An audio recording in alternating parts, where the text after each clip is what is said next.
Hello everyone, ahok আজি আপোনালোকক আমাৰ নিউ মেম্বাৰৰ সৈতে চিনাকি কৰাই দিও। এয়া আমাৰ বগী। বেছি দিন হোৱা নাই কিন্তু দেই, 10 দিন হৈছে আৰু এই 10 দিনত চাওকচোন কিমান মৰম লগা হৈ দিছে ন। আজি ভাইটিয়ে পঠাইছে দেউতাৰ আবেলিৰ ব্যস্ততা। গতিকে কেনেকৈ কি কৰি কটাই আপোনালোককো অকমান দেখাই দিও আৰু ময়ো চাও, আপোনালোকেও চাওকচোন। আৰু পোৱালি দুটা চাওকচোন কিমান মৰম লগা হৈ দিছে, ডাঙৰ হৈছে কিন্তু দেই। আৰু আপোনালোকে ইমান মৰম ইমান আশীৰ্বাদ কৰিছিলে তাৰ বাবে অশেষ ধন্যবাদ জনাইছো।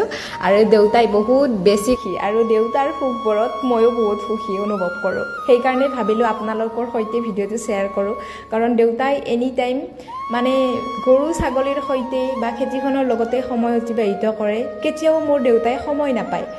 চাগে চাকৰিয়াল এজন মানুহে বহুত সময় পায় ঘূৰিব ফুৰিব, কিন্তু মোৰ দেউতা ইমান বেছি ব্যস্ত হৈ থাকে এইবোৰক মানে লাগি থাকে যে দেউতাই কেতিয়াও সময় নাপায় ঘূৰিব ফুৰিব।